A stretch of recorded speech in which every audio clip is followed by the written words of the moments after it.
வணக்கம். அமரர் கல்கி அவர்களின் பொன்னியின் செல்வன் 5ஆம் பாகம் தியாக சிகரம். அதில் 88ஆம் அத்தியாயம் பட்டாபிஷேகம். அருள்மொழிவர்மர் தொடர்ந்து புலவரை பார்த்து கூறினார், ஐயா, தங்களை இன்னும் ஒன்று கேட்கிறேன். சிபி சக்கரவர்த்தி முதல் சிவஞான கண்டராதித்தர் வரையில் எங்கள் சோழகுலத்து மன்னர்களின் புகழை தாங்கள் விரித்துரைத்தீர்கள். அவையெல்லாம் இந்த புராதன குலத்தில் பிறக்கும் பாக்கியம் பெற்ற எனக்கு எவ்வளவு பொருத்தமோ அவ்வளவு என் சிறிய தந்தையும் மகான் கண்டராதித்த சோழரின் உத்தம திருப்புதல்வருமான மதுராந்தக தேவருக்கும் பொருத்தமாகுமல்லவா? புலவர் ஆம் என்பதற்கு அறிகுறியாக தலையை அசைத்தார். சபையில் இருந்தவர்கள் அத்தனை பேரின் கண்களும் சுந்தர சோழரின் மறுபக்கத்தில் அடக்க ஒடுக்கத்துடன் அமர்ந்திருந்த மதுராந்தக தேவரின் மீது திரும்பின. இப்போதுதான் புதிதாக பார்ப்பது போல மதுராந்தகரை கூர்ந்து கவனிக்கத் தொடங்கினார்கள். முன்னமே மிக்க கூச்சத்துடன் அமர்ந்திருந்த மதுராந்தகர் இப்போது மேலும் சங்கோஜம் அடைந்தவராகி பூமாதேவியை கண்கொட்டாமல் பார்த்து கொண்டு குனிந்த தலை நிமிராமல் இருந்தார். இதற்கிடையில் மாறுவேடம் பூண்டிருந்த ஆழ்வார்க்கடியான் மண்டபத்தின் ஒரு மூலைக்கு அவனை அழைத்துச் சென்ற சின்ன பழுவேட்டரையரிடம் கவலை தரும் ஒரு செய்தியை கூறினான். பாண்டிய நாட்டு ஆபத்துதவிகளை சேர்ந்தவளும் படகோட்டி முருகையனின் மனைவியுமான ராக்கம்மாள் என்பவளை மகுடாபிஷேக வைபவத்துக்காக வந்து கூடியிருந்த ஜனத்திரள்களிடையே அவன் கண்டான். எதற்காக இங்கே அவள் வந்திருக்கிறாள் என்பதை அறியும் பொருட்டு பின்தொடர்ந்து சென்றான். சின்ன பழுவேட்டரையரின் அரண்மனைக்கு அருகில் ஜனக்கூட்டத்தில் அவள் மறைந்து விட்டாள். ஆழ்வார்க்கடியான் அங்கேயே நின்று அங்குமிங்கும் பார்த்து கொண்டிருந்த போது அவள் மறுபடியும் காணப்பட்டாள். அவளுடன் இன்னொரு பெண் இடுப்பில் ஒரு குழந்தையுடன் சென்றாள். அந்த இன்னொரு பெண் சின்ன பழுவேட்டரையரின் மகளைப் போல தோன்றவே ஆழ்வார்க்கடியான் இன்னது செய்வது என்று தெரியாமல் சிறிது நேரம் திகைத்தான். சின்ன பழுவேட்டரையரின் மகள்தான் என்று நிச்சயமாக சொல்லவும் முடியவில்லை. கொஞ்ச தூரம் அவர்களுடன் போய் உறுதி செய்து கொள்ளலாம் என்று போனான்.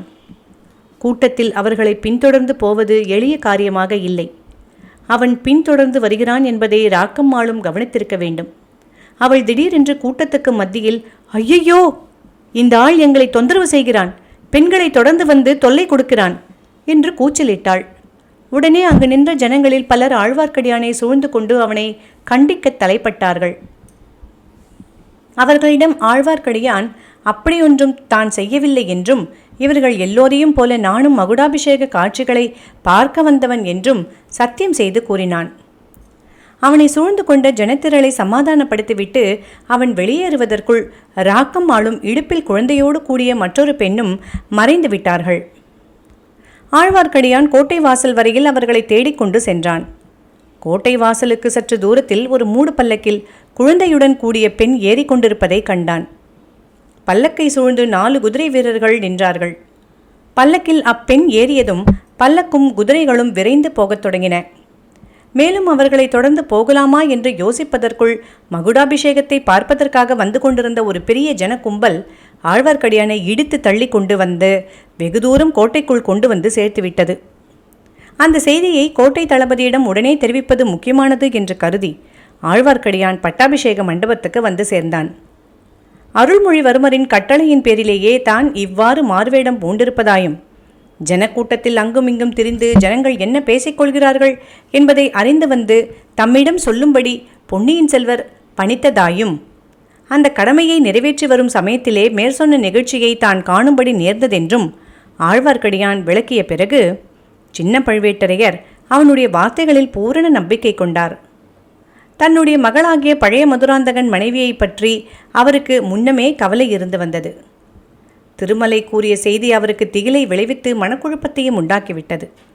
தாம் தன் அரண்மனைக்கு சென்று உண்மையை அறிந்து வருவதாகவும், தாம் அவசரமாக போக நேர்ந்ததை பற்றி முதன்மந்திரி அனிருத்தர் மூலம் சுந்தர சோழருக்கும் பொன்னியின் செல்வருக்கும் அறிவிக்கும்படியும் பணித்துவிட்டு சின்ன பழுவேட்டரையர் அந்த மண்டபத்திலிருந்து வெகு வேகமாக வெளியேறினார். ஆழ்வார்க்கடியான் வந்து பொன்னியின் செல்வரிடம் சொல்ல வேண்டிய அவசியம் இருக்கவில்லை. தமிழ் புலவர் நல்லன் சாத்தனாரிடம் பேசிக் கொண்டிருந்த போதே இளவரசர் சின்ன பழுவேட்டரையர் மீதும் கவனம் செலுத்தி வந்தார். அவர் மண்டபத்தை விட்டு அகன்றவுடன் பொன்னியின் செல்வருடைய திருமுகம் முன்னை காட்டிலும் ஒளி பொருந்தியதாயிற்று. சக்கரவர்த்தியின் பக்கம் திரும்பி நின்று அவர் கம்பீரமான குரலில் கூறலுற்றார், தந்தையே, நம் கோட்டை தளபதி சின்ன பழுவேட்டரையர் ஏதோ மிக அவசர காரியமாக வெளியே செல்லுகிறார். அது காரணமாக இந்த மகுடாபிஷேக வைபவம் தடைபட வேண்டியதில்லை. இந்த சபையில் இன்னும் பல பெரியோர்கள் இருக்கிறார்கள். வீர மரக்குலத்து முதல்வர்கள் இருக்கிறார்கள். மேலும் வாளும் ஏந்தி எத்தனையோ போர்க்களங்களில் போர் செய்து விழுப்புண் பெற்றவர்கள் இருக்கிறார்கள். அவர்களில் யாரேனும் தங்கள் வீர திருக்கரத்தினால் இந்த புராதன சோழகுலத்தின் மணிமகுடத்தை எடுத்து சூட்டலாம். அவ்வளவு பேரும் இந்த பொற்கிரீடத்தையும் உடைவாளையும் செங்கோலையும் தங்கள் ஆகி வந்த கரத்தினால் தொட்டு ஆசை கூறியிருக்கிறார்கள். ஆகையால் இனி என் கரத்தினால் நானே எடுத்து இம்மணிமகுடத்தை சூடிக்கொண்டாலும் தவறொன்றுமில்லை. ஆனால் அப்படி செய்வதற்கு முன்னால் தந்தையே, தங்களிடத்தும் இங்கே விஜயம் செய்திருக்கும் பெரியோர்களுக்கும் மரக்குலத்தவர்களுக்கும் விண்ணப்பம் ஒன்று செய்து கொள்ள விரும்புகிறேன்.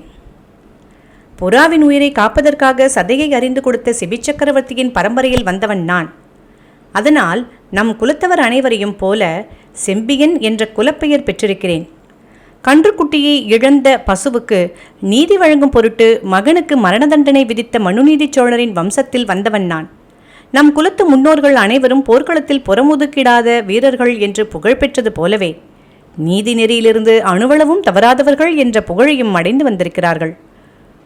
அவர்களுடைய வழியில் வந்தவனாகிய நான் நீதி நெறிக்கு மாறாக நடக்கலாகுமா? இன்னொருவருக்கு நியாயமாக உரிய பொருளையோ பதவியையோ அபகரிக்கலாமா? நம் ஆஸ்தான புலவர் நம் குல முன்னோர்களை பற்றி அழகான சந்த கவிதையில் பாடி வந்த போது அவர்கள் அனைவரும் என் மனக்கண் முன்னால் வந்து தரிசனம் அளித்தார்கள்.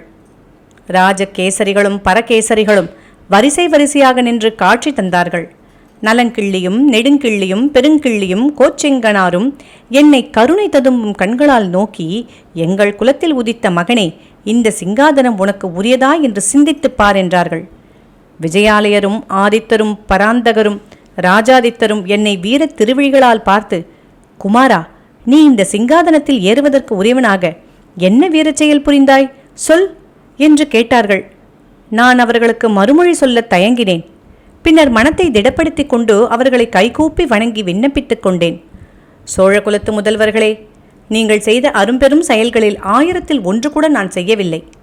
ஆனால் உங்கள் ஆசையுடன் இனிமேல்தான் அத்தகைய காரியங்களை செய்யப் போகிறேன். நீங்கள் நிலைநாட்டிய சோழகுலத்து புகழ் மேலும் வளர்ந்தோங்கி நீடூழி நிலைத்திருக்கும்படியான காரியங்களை செய்யப் போகிறேன். செயற்கரிய செயல்களை செய்யப் போகிறேன். உலகம் வியக்கும் செயல்கள் புரியப் போகிறேன். வீராதி வீரர்களாகிய நீங்களே பார்த்து மெச்சும்படியான தீர செயல்களை புரிந்து உங்கள் எல்லோருடைய வாழ்த்துகளையும் பெறப்போகிறேன் என்று இவ்விதம் என்னுடைய குலத்து முன்னோர்களிடம் நான் தெரிவித்தேன். அவர்களும் முகமலர்ந்து எனக்கு அன்புடன் ஆசை கூறினார்கள். ஆவேச உணர்ச்சி ததும்புமாறு பொன்னியின் செல்வர் கூறி வந்த சொற்களை கேட்டுக்கொண்டு இருந்த அச்சபையில் உள்ளோர் எல்லோரும் ரோமாஞ்சனம் அடைந்தார்கள். அவர்களில் ஒருவர், வீரவேல், வெற்றிவேல் என்று முழங்கிய ஒலி பட்டாபிஷேக மண்டபத்துக்கு வெளியிலும் கேட்டது. அங்கே கூடியிருந்த மக்களிடையே பெரும் கிளர்ச்சியை உண்டாக்கிற்று. பொன்னியின் செல்வர் எல்லோருடனும் சேர்ந்து தாமும் வெற்றிவேல், வீரவேல் என்று முழங்கினார். முழக்கம் அடங்கியதும் கூறினார், தந்தையே, சோழ நாட்டு வீரர்களுக்குரிய இந்த முழக்கம் ஒரு சமயம் தங்கள் பாட்டனார் பராந்தக சக்கரவர்த்தியின் காலத்தில் வடபெண்ணைக்கு அப்பால் துங்கபத்ரை, கிருஷ்ணா நதி வரைக்கும் கேட்டது. அந்த நதிகளுக்கு அப்பால் உள்ள வேங்கை நாட்டாரும் கலிங்க நாட்டாரும் கல்யாணபுரத்தாரும் மானியகேடத்தாரும் அந்த முழக்கத்தை கேட்டு நடுநடுங்கினார்கள். இன்னும் மேற்கு திசைகளிலும் தெற்கு திசைகளிலும் கிழக்கு திசைகளிலும் 100 மரக்கலங்களில் 1000 10,000 சோழ நாட்டு வீரர்கள் சென்று இந்த நாட்டு வர்த்தகத்தை காப்பாற்றி வந்தார்கள். தந்தையே, தாங்கள் நோய்வாய்ப்பட்டு படுத்த நாளிலிருந்து சோழ நாட்டு வீர முழக்கத்தின் துணி குறைந்திருக்கிறது. நாலாபுரமும் பகைவர்கள் தலையெடுத்து வருகிறார்கள். வேங்கியும் கலிங்கமும் கல்யாணபுரமும் மானியகேடமும் நம்மை வலுச்சண்டைக்கு அழைக்கின்றன. வடக்கே இமயமலைக்கு அப்பால் இருந்த இந்த பழம்பெரும் பாரத தேசத்துக்கு வந்து கொண்டிருக்கும் பகைவர்களின் பேராபத்தை பற்றி அவர்கள் சிந்திக்கவில்லை. சோழ நாட்டின் வளத்தை பார்த்து பொறாமைப்பட்டு புழுங்கிக் கொண்டிருக்கிறார்கள். இலங்கையில் மகிந்தன் இன்னமும் படை திரட்டி சேர்த்து கொண்டிருக்கிறான். வீரபாண்டியன் இறந்துவிட்டாலும் அவனுடைய குலத்தை சேர்ந்தவன் என்று யார் தலையிலாவது பாண்டிய நாட்டு மணிமகுடத்தை சூட்டி கலகம் உண்டாக்க முயன்று கொண்டிருக்கிறான். மகிந்தனும் பாண்டிய நாட்டு ஆபத்துதவிகளும் சேர்ந்து சதி செய்து வீரத்திலே அபிமன்யுவையும் அரவானையும் நிகர்த்த என் அருமை தமையனார் ஆதித்த கரிகாலரின் உயிருக்கு இறுதி தேடிவிட்டார்கள். மேற்கே சேரமன்னன் பெரியதோர் யானைப்படையையும் மரக்கலப்படையையும் சேகரித்து கொண்டிருக்கிறான். சேரனுக்கு மரக்கலப்படையை தயாரித்து கொடுப்பதில் மேற்கு திசையிலிருந்து புதிதாக கிளம்பியிருக்கும் ஒரு முரட்டு கூட்டத்தார் உதவி செய்கிறார்கள். சோழ நாட்டை சூழ்ந்திருக்கும் புதிய பேரபாயம் இது. தந்தையே, நெடுங்காலமாக அரபு தேசத்தவர்கள் கப்பல் தொழிலில் சிறந்து விளங்குகிறார்கள். சீன தேசம் வரையில் சென்று வர்த்தகம் நடத்தி வருகிறார்கள். நமது நாட்டு துறைமுகங்களுக்கும் அவர்கள் அடிக்கடி வந்து செல்வதுண்டு. நாகரிகத்தில் சிறந்த அந்த பழைய அராபியர்களை அடக்கி ஒடுக்கிவிட்டு புதிய அராபிய கூட்டம் ஒன்று இப்போது கிளம்பியிருக்கிறது. அவர்கள் அராபியர்கள்தானா அல்லது அக்கம்பக்கத்து நாட்டவர்களோ நாம் அறியோம். ஆனால் மூர்க்கத்தனத்தில் அவர்களை மிஞ்சியவர்களை எங்கும் காண முடியாது. நானே அவர்களுடைய செயல்களை நேரில் பார்க்கும்படி நேரிட்டது. என்னை சிறைப்படுத்தி அழைத்து கொண்டு வருவதற்காக தங்கள் கட்டளையின் பேரில் நம் கோட்டை தலைவர் சின்ன பழுவேட்டரையர் 2 கப்பல்களில் வீரர்களை அனுப்பி வைத்திருந்தார். சுந்தர சோழர் இந்த சமயம் குறுக்கிட்டு தழுதழுத்த குரலில், மகனே, அப்படி நான் அனுப்பிய காரணத்தை நீ அறியாயா என்று கேட்டார். தந்தையே, அதை நான் நன்கு அறிந்துள்ளேன். இங்கே அரசியல் உரிமை பற்றி குழப்பம் நேர்ந்திருக்கிறது. பாண்டிய நாட்டு ஆபத்துதவிகளை பற்றியும் கேள்விப்பட்டிருந்தீர்கள்.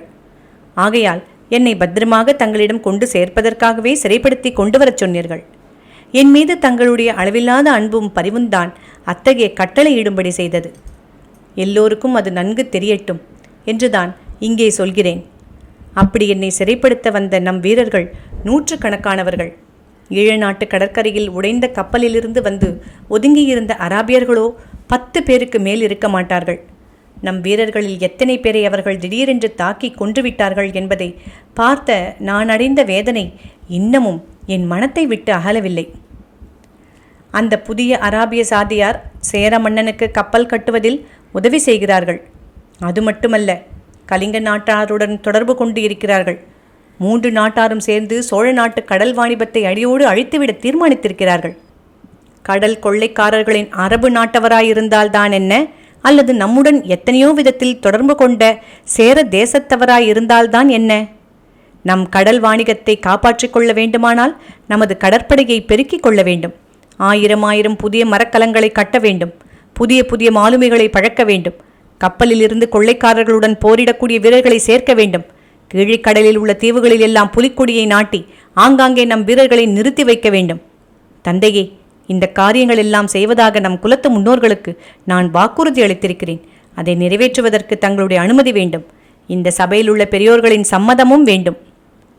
இவ்வாறு பொன்னியின் செல்வர் கூறி நிறுத்தியவுடன் சுந்தர சோழர், மகனே, சோழ குலத்து வீரப்புகழை நீ வளர்ப்பதற்கு நான் தடை செய்வேனா?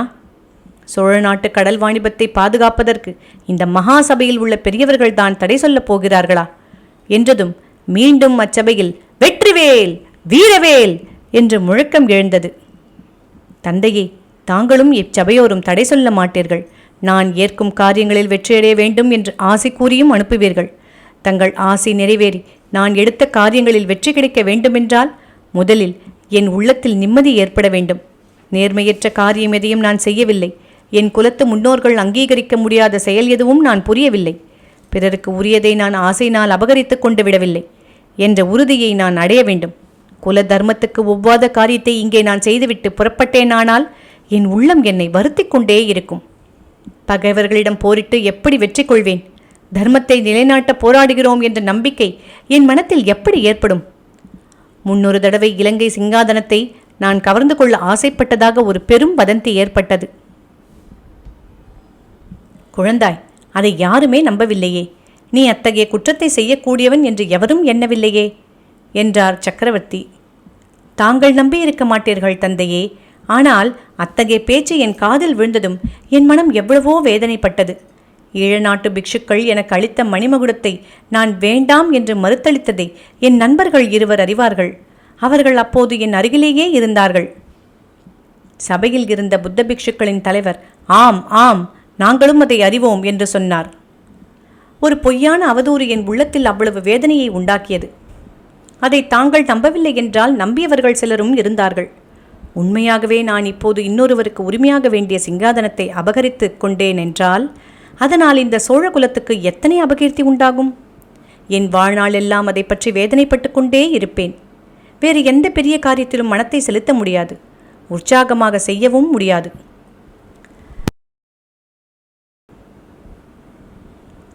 வெகுநேரம் குனிந்த தலை நிமிராமல் இருந்த மதுராந்தக தேவர் இப்போது பொன்னியின் செல்வரை அண்ணாந்து பார்த்து ஏதோ சொல்வதற்கு பிரயத்தனப்பட்டார். பொன்னியின் செல்வர் வந்தியத்தேவனை பார்த்து சபிகை செய்யவே அவ்வீரன் மதுராந்தகத்தேவர் பக்கத்தில் போய் நின்று கொண்டான். அவர் காதில் மட்டும் கேட்கும்படியான மெல்லிய குரலில், நண்பா, சுந்தரமூர்த்தி நாயனார் பாடிய முதல் தேவாரத்தின் முதலடி என்ன என்று கேட்டான். இந்த சமயத்தில் இது என்ன கேள்வி என்று வியப்புடன் மதுராந்தகர் பித்தா பிறைசூடி என்றார். வந்தியத்தேவன் கள்ளக்கோபத்துடன், என்ன ஐயா, என்னை பித்தன் என்கிறீர்? நீரல்லவோ பெண் பித்து பிடித்து அலைகிறீர். அதோ பாரும் உமது தர்மபத்தினி பூங்குழலி உம்மை பார்த்து சிரிப்பதை என்றான். இது என்ன? இந்த நல்ல சிநேகிதன் இப்படி திடீரென்று வலுச்சண்டைக்கு வருகிறானே என்ற எண்ணத்துடன் மதுராந்தகர் பெண்மணிகள் வீற்றிருந்த இடத்தை நோக்கினார். உண்மையில் அப்போது பூங்குழலி இவர் பக்கம் பார்க்கவே இல்லை. பூங்குழலி, குந்தவை, வானதி, செம்பியன் மாதேவி, வானமாதேவி ஆகிய அரண்மனை பெண்மணிகள் யாவரும் அளவில்லாத ஆர்வம் கண்களில் ததும்ப பொன்னியின் செல்வரையே பார்த்து கொண்டிருந்தார்கள். மறுபடி மதுராந்தகன் பொன்னியின் செல்வரை பார்த்தபோது அவர் சோழகுலத்தின் புராதன மணிமகுடத்தை தமது கரங்களில் தாங்கிக் கொண்டிருப்பதை கண்டார். தளபதி சின்ன பழுவேட்டரையர் இன்னும் திரும்பி வரவில்லை. அதனால் என்ன? குறிப்பிட்ட வேளையில் முடிசூட்டு விழாவை நானே நடத்தி விடுகிறேன். தந்தையே, விஜயாலய சோழர் முதல் நம் முன்னோர்கள் அணிந்து வந்த இந்த மணிமகுடத்தை தாங்கள் எனக்கு அளிக்க உவந்தீர்கள். சாமாந்தர்கள், தளபதிகள், கோட்டத் தலைவர்கள், பொதுமக்கள் அனைவரும் அதை அங்கீகரித்தார்கள். ஆகையால் இந்த கிரீடம் இப்போது என் உடைமையாகிவிட்டது. என் உடைமையை நான் என் இஷ்டம் போல உபயோகிக்கும் உரிமையும் உண்டல்லவா? என்னை விட இந்த கிரீடத்தை அணிய தகுந்தவர் இங்கே இருக்கிறார். என்னை விட பிராயத்தில் மூத்தவர். இந்த சோழ ராஜ்யத்துக்கு என்னை விட அதிக உரிமை அவருக்கு நிச்சயமாக இருந்த போதிலும் அவர் அதை கோரவில்லை. நான் முடிசூட்டி கொண்டு சிங்காதனத்தில் அமர்வதை பார்த்து மகிழ சித்தமாக இங்கு வந்திருக்கிறார். அவர் என் உயிரை ஒரு தடவை காப்பாற்றினார். என் உயிரினும் இனியவரான என் நண்பரை காப்பாற்றினார். இந்த சோழ குலத்துக்கு நேர்வதற்கு இருந்த பெரும் விபத்து நேரிடாமல் தடுத்தார். இப்படிப்பட்ட சிறப்பான காரியம் எதுவும் நான் இதுவரையில் இந்நாட்டுக்கு செய்ததே இல்லை. ஆகையால் இந்த மணிமகுடத்தை மகான் கண்டராதித்தரின் குமாரரும் என் சிறிய தந்தையுமான மதுராந்தகத்தேவரின் தலையில் சூட்டுகிறேன். இவ்விதம் பொன்னியின் செல்வர் சொல்லிக்கொண்டே சக்கரவர்த்தியின் மறுபக்கத்தில் வீற்றிருந்த மதுராந்தகரின் அருகிலே சென்று அவர் சிரசில் கிரீடத்தை வைத்தார். மகுடத்தை வைக்குங்கால் மதுராந்தகர் அதை தடுக்காமல் இருக்கும் பொருட்டு வந்தியத்தேவன் முன்ஜாக்கிரதையாக அவர் பின்னால் நின்று அவருடைய தோள்கள் இரண்டையும் நட்புரிமையுடன் இறுகி பிடித்து கொண்டிருந்தான். ஆனால் மதுராந்தகரோ அப்படி ஒன்றும் செய்ய முடியவில்லை. அவர் மெய்மறந்து தன் வசமிழந்து உண்மையிலேயே பித்து பிடித்தவர் போல் நாலு புறமும் வெறிக்க பார்த்து கொண்டிருந்தார். மணிமகுடத்தை சூட்டியதும் பொன்னியின் செல்வர், கோப்பரகேசரி மதுராந்தக உத்தம சோழ விதேவர் வாழ்க என்று முழங்கினார். சோழ சாம்ராஜ்ய சக்கரவர்த்தி உத்தம சோழர் வாழ்க என்று வந்தியத்தேவன் பெருங்குரலில் கூவினான். இத்தனை நேரமும் பிரமித்து போய் நின்ற முதன் மந்திரி அனிருத்தர் முதலியவர்கள் அனைவரும் இப்போது கோப்பர கேசரி மதுராந்தக சோழ வாழ்க என்று முழங்கினார்கள். சுந்தர சோழ சக்கரவர்த்தி உணர்ச்சி மிகுதியால் பேசும் சக்தியை அடியோடு இழந்திருந்தபடியால் தம் கையில் இருந்த பல நிற மலர்களை மதுராந்தக உத்தம சோழர் மீது தூவினார். அரண்மனை பெண்மணிகளும் சக்கரவர்த்தியை பின்பற்றி மதுராந்தகர் மீது மலர் மாறி பொழிந்தார்கள். மதுராந்தகர் சிறிது திகைப்பு நீங்கியதும் எழுந்து நேரே செம்பியன் மாதேவியிடம் சென்று கும்பிட்டு நின்றார். அந்த மூதாட்டியின் கண்களிலிருந்து கண்ணீர் அருவி போல பொங்கி பொழிந்து கொண்டிருந்தது. மகனே, இறைவனுடைய திருவுள்ளம் இவ்வாறு இருக்கிறது. நீயும் நானும் அதற்கு எதிராக நடப்பது எப்படி சாத்தியம் என்றார்.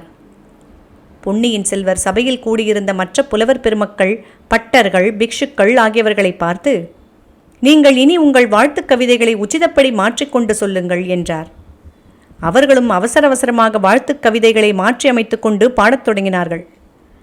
மதுராந்தக உத்தம சோழருக்கு மணிமகுடம் சூட்டப்பட்ட சிறிது நேரத்துக்குள்ளேயே அந்த தஞ்சை வீதிகளில் கூடியிருந்த மக்களிடையில் பரவிவிட்டது.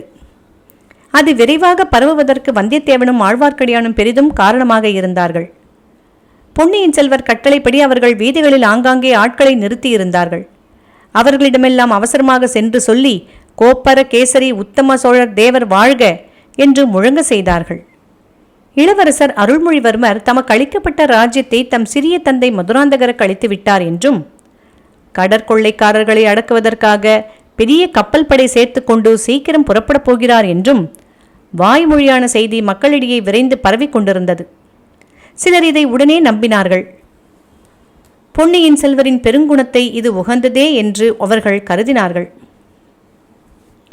இன்னும் சிலர் கையில் கிடைத்த பேரரசை யார்தான் இன்னொருவருக்கு கொடுப்பார்கள் என்று ஐயுற்றார்கள்.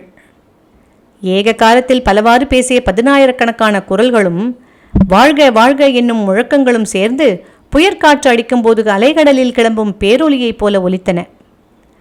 கொஞ்ச நேரத்துக்கெல்லாம் அலங்கரிக்கப்பட்ட பட்டத்து யானையின் மீது அமைந்த பொன்மயமான அம்பாரியில் அமர்ந்து மதுராந்தக உத்தம சோழர் பவனி கிளம்பியதும் எல்லா சந்தேகங்களும் மக்களுக்கு தீர்ந்துவிட்டன. யானையின் கழுத்தில் யானைப்பாகனுடைய பீடத்தில் அமர்ந்திருப்பவர் பொன்னியின் செல்வர் என்பதை கண்டதும் மக்களுடைய உற்சாகம் எல்லை கடந்ததாயிற்று. கோப்பர கேசரி மதுராந்தக உத்தம சோழர் வாழ்க என்று மக்களின் குரல்கள் முழங்கின. ஆனால் அவர்களுடைய உள்ளங்களில் பொன்னியின் செல்வரின் செயற்கருஞ்செயலே குடிகொண்டிருந்தது. அதை எண்ணியதால் அவர்களுடைய அகங்களைப் போல முகங்களும் மலர்ந்திருந்தன.